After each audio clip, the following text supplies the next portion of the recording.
dear everyone. My name is Dmitry, and I work for the Dmitry Nikitin School. And thank you for being with us on a Saturday morning, afternoon, or evening, depending on where you are, according to your time zones.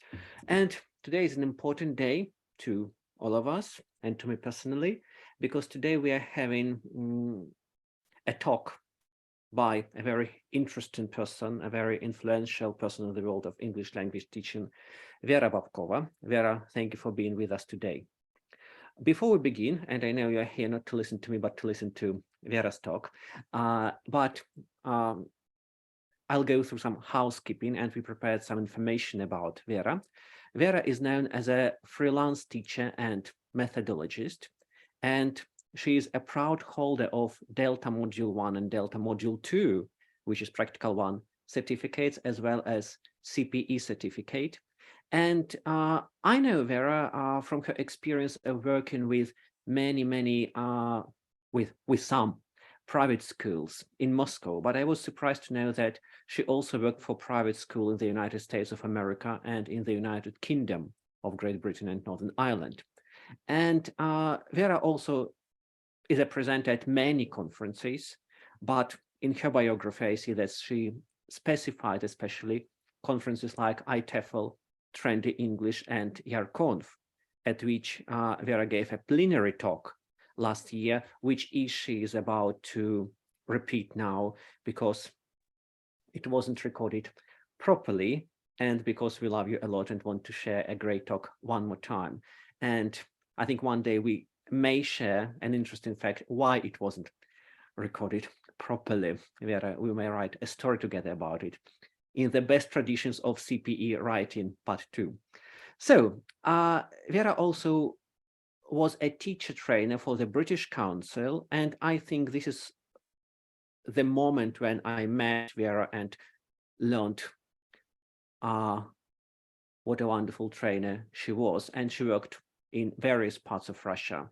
And she is also at the moment the author of training consultancies, EFL, webinars for EFL teachers.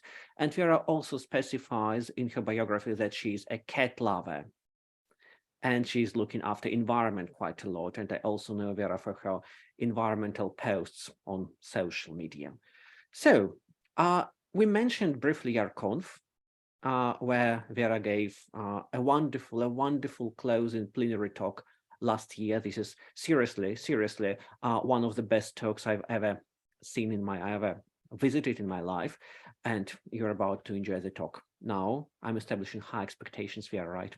And then talking about YARConf, call for papers is ready now, and if you want to volunteer to be a speaker at YARConf, you can apply, and we might choose you as a speaker for YARConf. And now Irina, our YARConf lady, is going to share the link to call for papers for methodology. And if you're a business person, you can also apply for our business part. And also, you can now get a very early prize, very early bird prize for YARConf. You can buy tickets. We started selling tickets now for the best price, which is going to be available. And the recording of this talk, will be available on our group on VK, which is called Школа Дмитрия Никитина Учителям. It's a trendy name, isn't it? Школа Дмитрия Никитина Учителям. So you can go to the group, and the group will be, and the video will be there. So one more time, thank you for having your cameras on. Multiple research showed that it gives an effect of hugging when we have our cameras on. So thank you everybody for your cameras on. Yeah, look at Vera, how pleased she is with your cameras on. And we're going to talk about sensitive topic. At YARConf, Vera specified that that's 18+ topic. So if you're under 18, please kindly leave the room.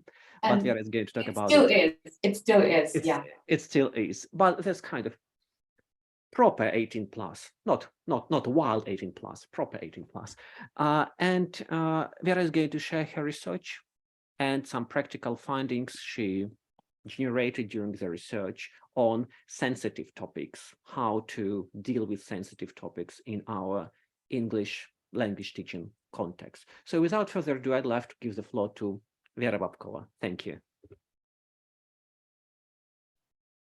Right.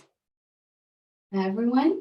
My name is Vera Bobkova, and I'm delighted to be here and honored. And that's always been my dream to present at a plenary. And I guess that is why I'm presenting for the second time. So it's like, keep dreaming, guys. So I'm going to my presentation, but before I start, I will be asking you a lot to put pluses in the chat. So do locate where the chat is. And at some point of the talk, briefly work in breakout rooms. So I'm kindly asking for your participation. And I will be also asking your opinions. So if you just turn your mics on sometimes and share something. So I will be super pleased if you do that. All right.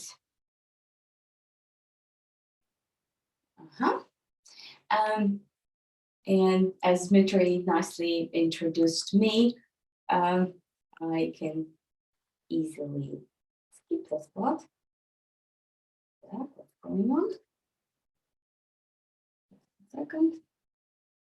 And yeah, I've been working with teenagers for 15 years of my life, but for this, sorry, something's going on with my.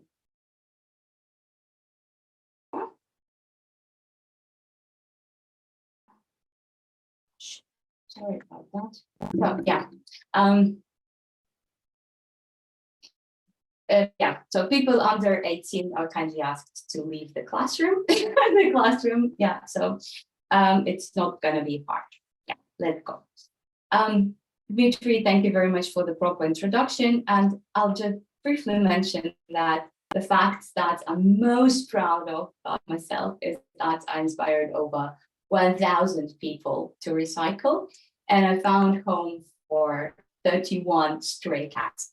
I did it this time.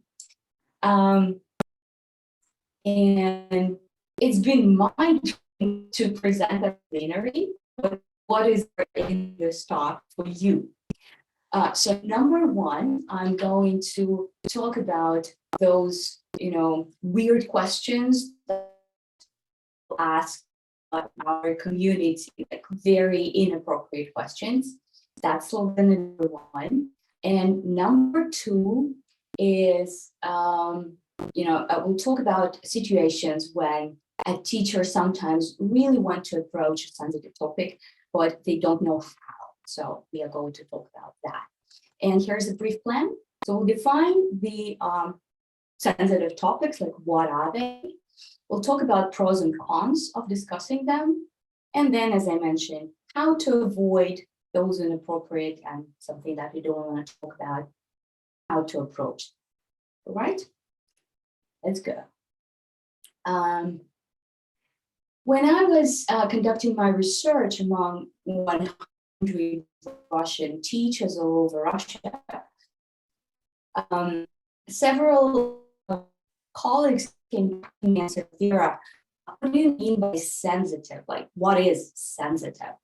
And we know that there is this classical parsnips in ELT. So can anybody shout out and tell us what those are, or maybe type in the chat? Hawk. Mm-hmm.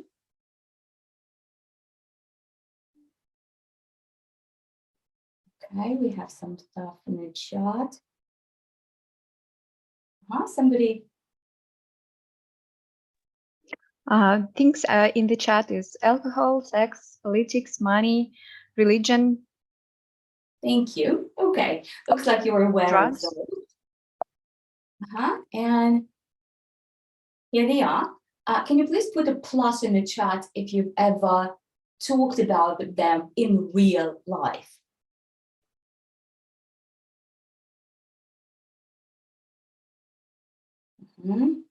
lots of stuff in the chat. And now put number 1 in a chat if you've ever discussed any of them in the classroom. Number 1.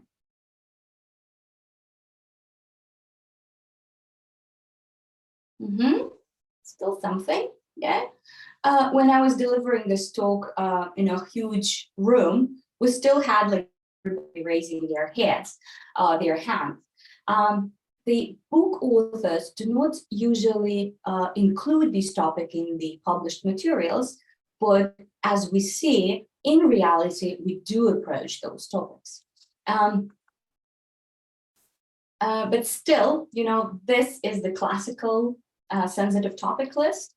However, we never know because we work with people. For example, this. Does anybody find proxive as in sensitive, like a sensitive topic?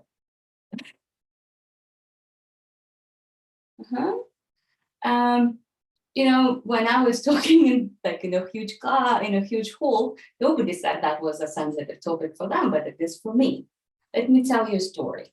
The other day, I walked into a drugstore and I saw this gel, and you know, tears rolled up in my eyes because this gel, this ointment, reminds me of my grandma, who is no longer with us, and it still hurts. I was like almost crying in the drugstore, but you know, nobody could predict this, and like we can't claim that now the troxyvacin is the sensitive topic. So when we work with people, this is, you know, very, very, like each thing can become sensitive. This is the list that of topics that teachers brought up in their classrooms, pretty much the same as parsnips, but we see have death and COVID vaccinations because of you know, the time we live in. And this is a list of topics brought up by students. This is pretty much the same, with huge inclination towards sex. I told you this is 18+, gender roles, stereotypes, and war. By the way, just to check if you are following, you can chat, you can like turn your mic on or type in the chat, which topic can this picture illustrate?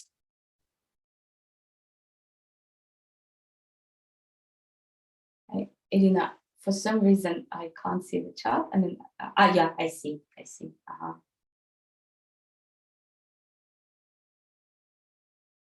So can you please type in the chat or tell which topic can this picture illustrate? Sex, gender stereotypes, all right. Anything else? Family issue?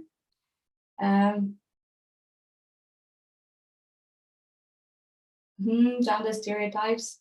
Thank you. So like a lot of them. Thank you for following. I was just, you know, checking. All right. So looks like in real classrooms, sensitive topics do appear. Let's go on.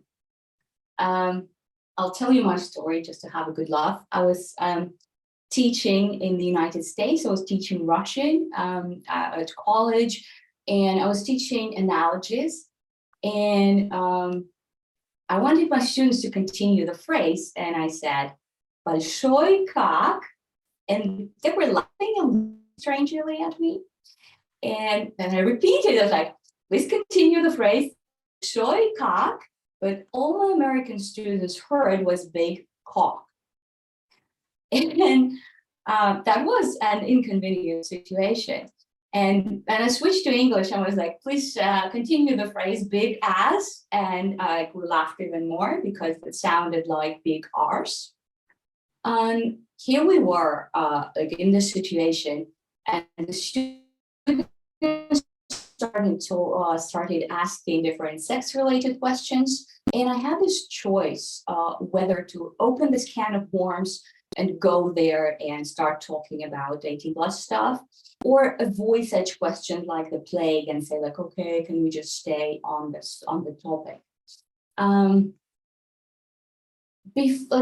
In order to make this decision, we need to know what the pros and cons are.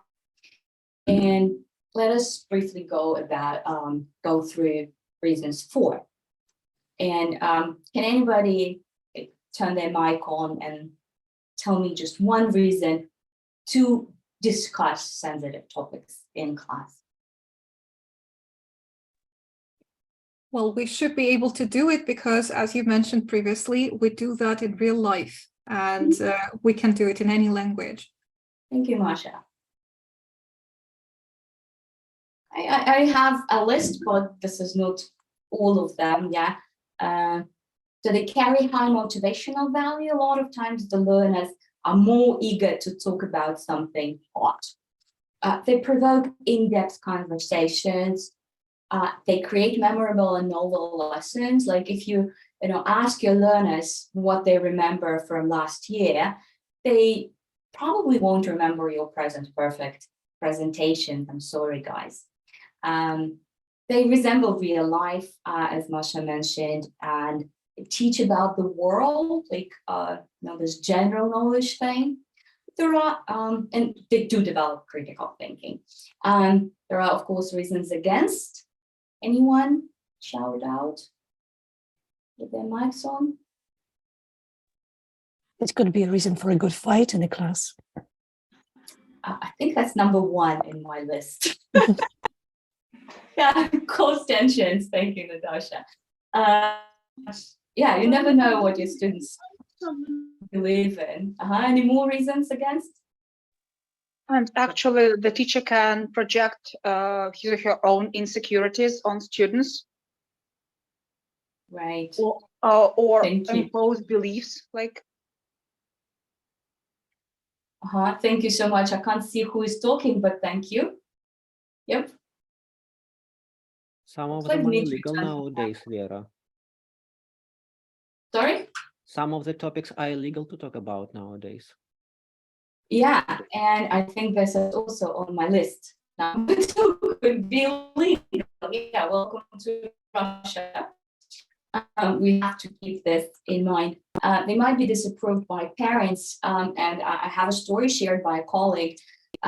They were teaching in a kindergarten, and they brought Easter eggs for coloring, for God's sake. But the parents complained that the kindergarten imposed religion on their children.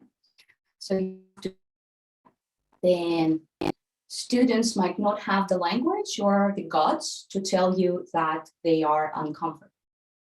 And we'll talk about this deeper later. You might hurt someone's feelings without knowing this. But here it's a tricky story, like, can grammar hurt feelings?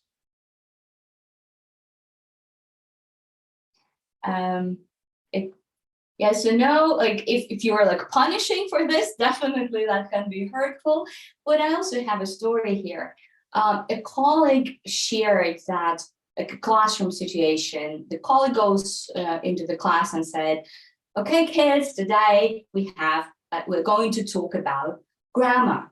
And one girl started crying, and apparently instead of grandma, she heard grandma, and her grandma had passed away a few days back. And like the girl thought that they were going to discuss grandparents, and she was hurt. So again, working with people you never know. And to illustrate this point, here's my story again. I was teaching wonderful 13-year-olds. That was class 7, Space Day, the 12th of April. I was using British Council videos. What could go wrong? That was a nice class.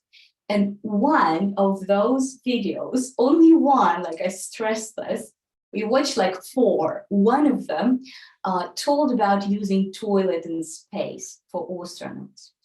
And when the class was over, the whole group of mine rushed into the corridor shouting in Russian, we talked about shit. And the whole school knew that instead of space day, Miss Vera's class was discussing shit. So, you know.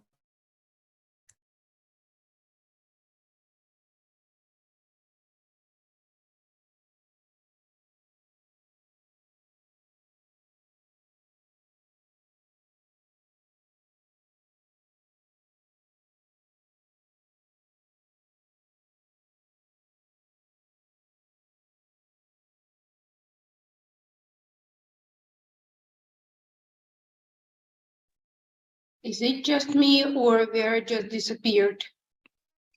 No, that's. I think Vera That's- disappeared. Now you can talk to a person sitting next to you.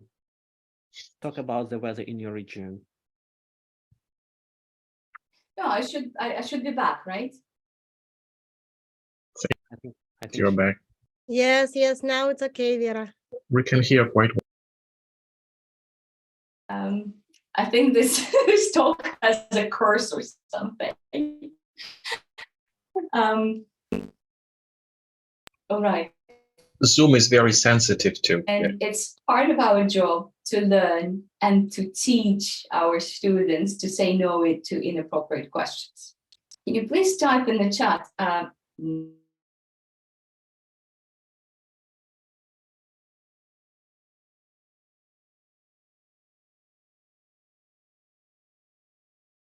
To the US Constitution. Remember how they always say, like you have the right to remain silent. This is from that. And now I'm asking you to turn your mics on and we'll, savor those wonderful phrases together. Okay, I say the phrase and you say it after me. I plead the fifth. I plead the fifth. I plead the fifth. Mm-hmm. Now, it's kind of personal. It's Kind of personal. It's kind of personal. I'd rather not say. I'd rather not say. I'd rather not say. Thank you. Could we talk about something else? Could we talk about something else? Could we talk about something else? I'm not ready to talk about it right now. I'm not ready to talk about it right now. I'm not at liberty to say. I'm not at liberty to say. Thank you so much. And now the situations. Can you please type in the chat if you've ever been asked at least one of those questions? In a class, you mean, Vera? In reality, in real life.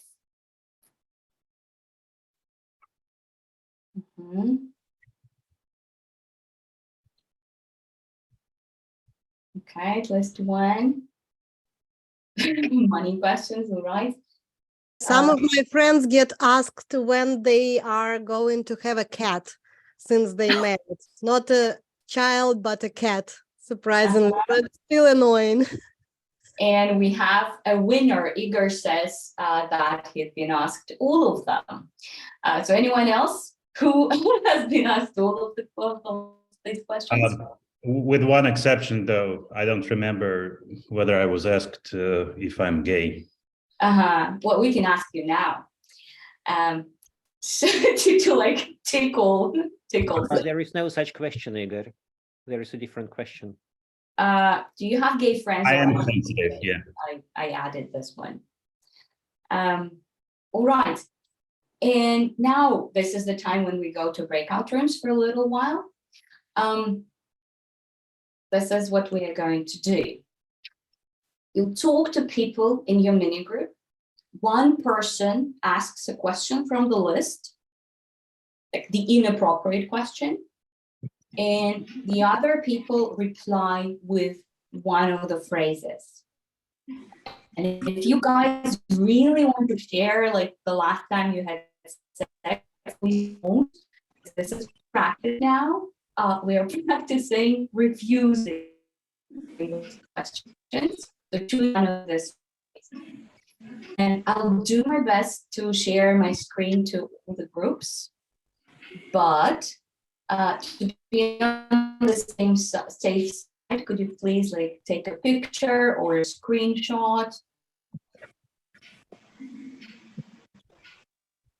Okay, and just a hint, like you can start in an alphabetical order of your names. Like if your name starts with K and you work with Pavel, so Kate starts and Pavel continues. Okay, and after person one asks a question, then you change roles and like let everyone savor these wonderful phrases. Okay, Vina, are we ready to send people into breakout rooms?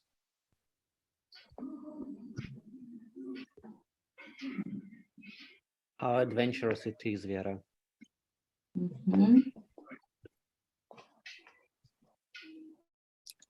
Okay, do my best to do this.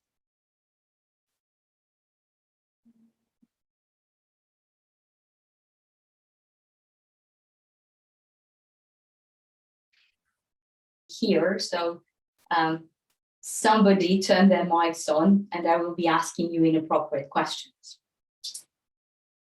So guys, how much do you earn?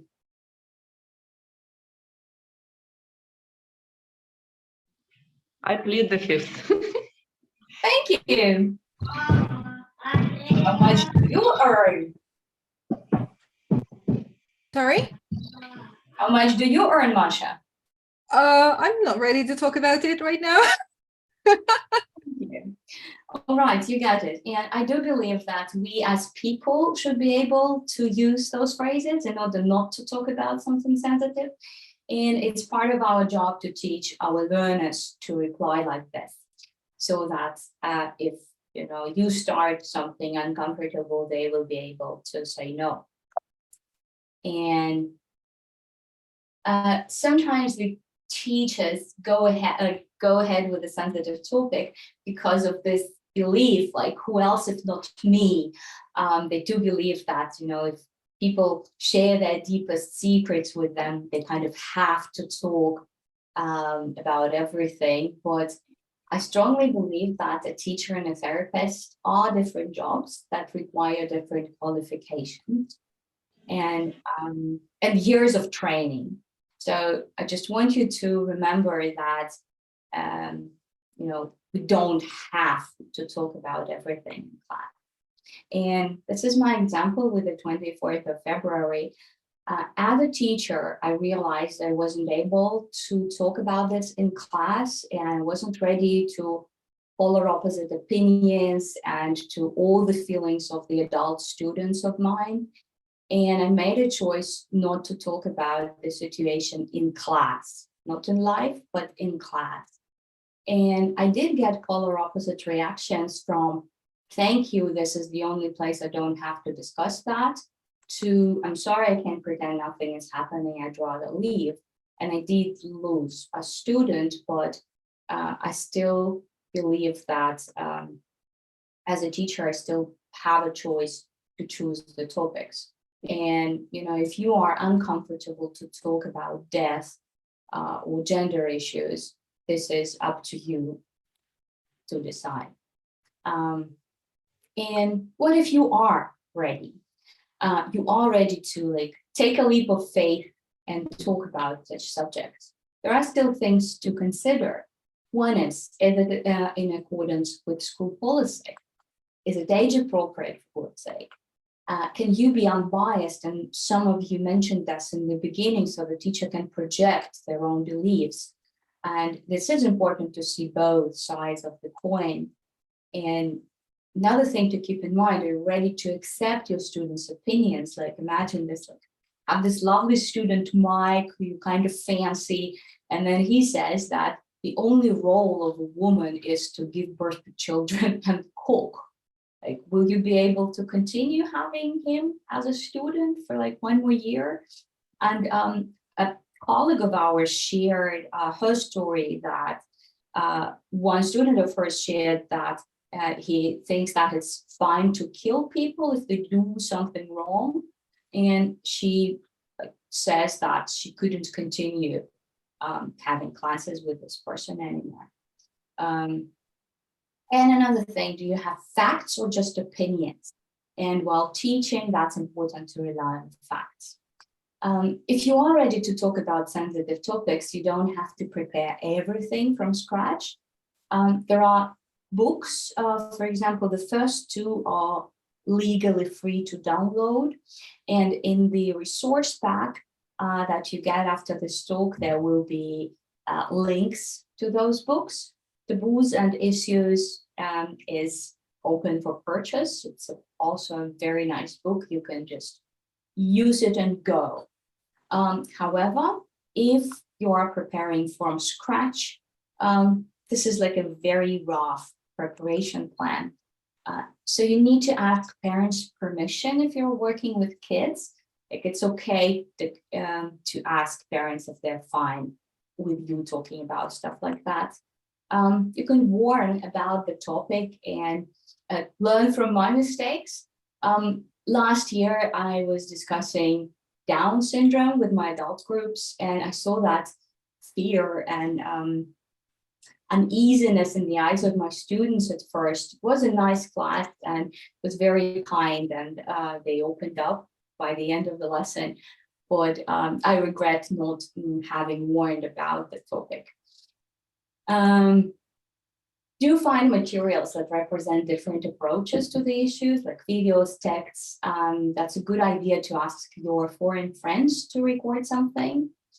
Find language on the topic. That's okay if you don't know how to talk about like body positivity or gender issues.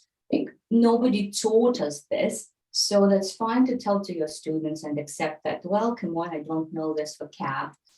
Let's Google together. Or maybe your students will tell you even more about the language. That's okay. There is this saying, don't talk about us without us. So if possible, let the voices of those affected be heard. So either ask them to record something for you, or even invite them to class. And the last thing, if the topic is hard, don't sugarcoat it, but try to end on the positive note. And this is not a positive note yet, so we are not finishing, just few more ideas. And here we come to the research part of my talk. We're still left with this dilemma: should we approach sensitive topics or not?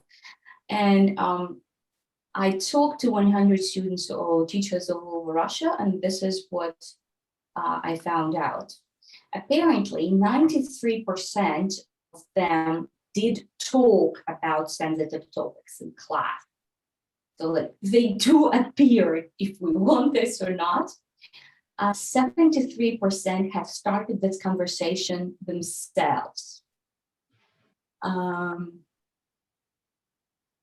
For almost 68% that went successfully. So that kind of, gives us an idea that maybe we can be bold. Some people can't remember. Yeah, only 5% say that I wish I hadn't done it. Then I also asked this very tough question: should we or should we not?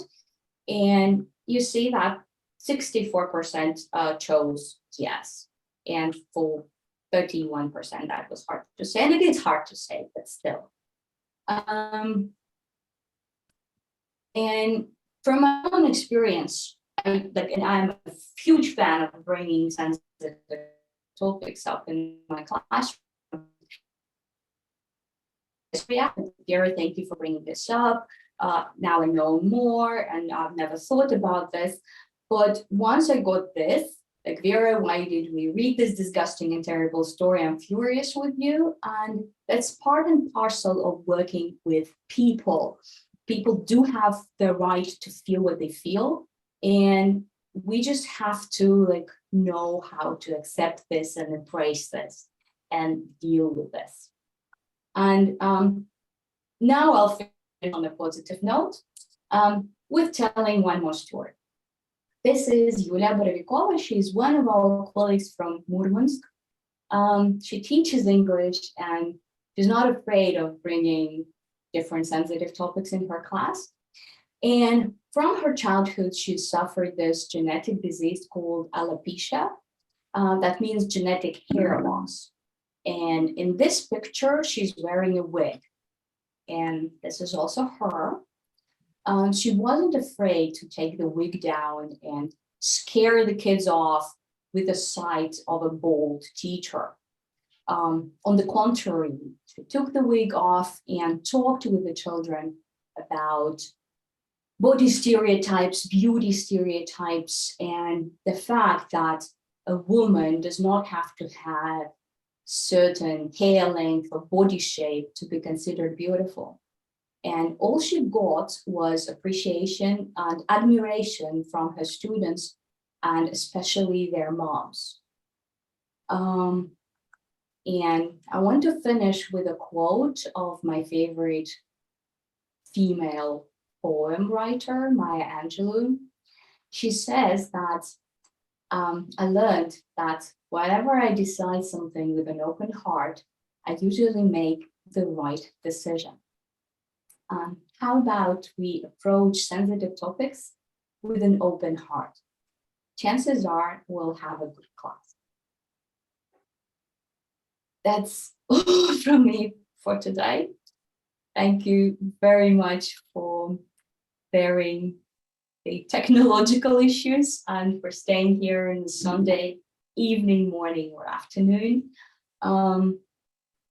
If you follow this QR code, that will be the materials that I mentioned. There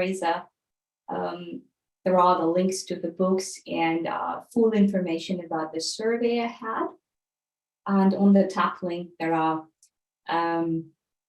links to different other services I provide for teachers. I'll be more than happy to hear from you on social media, maybe some thoughts from this talk, some thought that resonated with you the most. I'll be delighted to hear that. Thank you very much. Thank you, Vera, for this wonderful and thought-provoking talk. And we have like 17 minutes for questions, if there are any. And I think there might be any. Yes, please, I'll be happy. Oh, okay. So if you have any questions to ask. Okay, there is a long question from Pavel. Maybe you can turn your mic on, because things keep appearing in the chat and they Yeah, we can talk. It's a lovely bunch of people. We can just talk. Yeah, Vera, I can just even read the question. So sometimes it does happen that students start to talk about something sensitive, and it can happen in the middle of their speech. So you can't warn them beforehand that we are not in a psychologist study and just we figure out boundaries of our privacy by themselves. So what do you usually do? Because, well, on the one hand, you don't want just to know something too sensitive here. Well, and of course, we use phrases like we've practiced now. And on the other hand, you shouldn't reduce their motivation for spontaneous speech, which is very important. So what do you usually do in such cases when you are not just the person who initiated, but they themselves in their speech, certainly. And you think it can be hurtful for the whole group to listen further, and they are in the middle of their speech. Thank you for your question, Pavel. I'm trying to recollect some examples of when that happened. I do remember when I was asked a very inappropriate question, but we chose to talk about this as a group. But as from where I'm standing now, I would say still, thank you for your question. I would even praise the language, maybe I love how you put this question. We're in a class right now. I will be more than happy to discuss this after class with you if you find this very important. But we're still in an English class, and I'm still your teacher of English. So do you mind if we carry on with our subject? Do you allow me? Will that be okay? So I wouldn't be way too authoritative, shut up and listen. but still remind that it's an English class. Thank you. But you know, here there are no right or wrong answers. That's why it's very sensitive. And it usually happens out of the blue, like just they are telling something, and inside they usually becoming too personal. And you, like with your experience, you understand that something can be too personal. And here we are not psychologists, I understand, but you can predict that something, well, some secrets will be revealed just spontaneously. And I always have this dilemma what to do, because on the one hand, just there you're practicing English, very good. But on the other hand, well, sometimes sometimes learners, they have this demonstrative behavior. They want to talk about it. Yeah, they want to just this make it hot and spicy a bit, unfortunately. Sometimes that's a cry for help. And all you can do is like validate the feelings and say, yes, like we are all in this. And like, yes, I do understand this is hurtful. Just validation helps sometimes. It's like, yes, you have the right to feel anger or frustration or fear. But on the other hand, sometimes they're testing our boundaries. And a lot of times it's not only it doesn't always happen with teenagers, adults also test our boundaries. It's like, oh, what if I ask this, what does she do? I am a student like that. I do test the boundaries. And if you say it calmly, but firmly, that like, yeah, sorry, I still carry on with whatever I plan to do. Maybe they will stop. Okay. Thank you.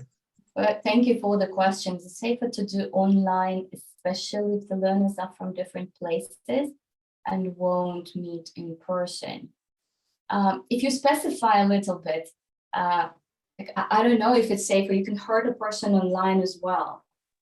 Like most of my what I mean are online. That was the question from me. But the thing is that if we teach in face-to-face mode, the students will spend a significant amount of time with each other, and it can be actually damaging for them to be too revealing if they all of a sudden decide to reveal some secrets in class. But if we talk about online setting where the students meet only for studying English, and after the classes they don't even meet or like overlap in any sphere of life, it can be less damaging if they accidentally or purposefully say something that is, I don't know, too revealing about them, like expose some secrets. I would agree to some extent. The thing is, like, if I tell you about like my first, experience, for example, that would be equally embarrassing, both with my online buddies and with my offline buddies, if the experience was awful, for example. Like, I see what you mean. Like, the secrets for the learners might be not so hard to reveal, but if we talk about sensitivity, like, feelings are inside us, they're not online or offline. That's what I mean. I don't know if that did answer the question. Okay, Vera, why did you decide to go deeper with your students of psychology? Is that an appropriate question to ask? I don't understand the question. If you like, why did you decide to go deeper with your students? With your studies, sorry. I'm standing right now a little bit far away from the computer. Sorry, it's just my studies of psychology. I think it's just a logical continuation of whatever I do. Yeah, I'm studying to be a psychologist now. It's my, 1.5 years, and that's my 3rd year, I think. I think when you work with people, you want to go deeper into their minds. Okay, we now know how not to answer the questions, but what if they start talking about something embarrassing without being asked? No, each situation is different, and I think that kind of seconds Pavel's question. It was in the course of our discussion. Yeah, you have already covered that. Yeah, and I would also make another comment here. It's like you have to remember that when you're a teacher, it's your classroom. And I love saying that you are the boss of your classroom, no matter how authoritative that might sound, but you set the rules and you set the boundaries. If you're uncomfortable with them sharing their secrets, like you can't bear it, it's your right to stop it. Sometimes you might like fool around and tell them, like, open up a little bit and say, like, when I was a teenager, I did those crazy things, like, oh my God. A lot of my students know about my crazy university is, and I think there is this bonding that it creates. Like, I also have a ton of embarrassing stories to tell. It's like, you know your classroom better. Like, you feel that like nobody's gonna hurt, and later on you can build up on this trust. You can go with the flow. Okay, any more questions or crazy situations you might share? You may just ask. Okay, you want to ask?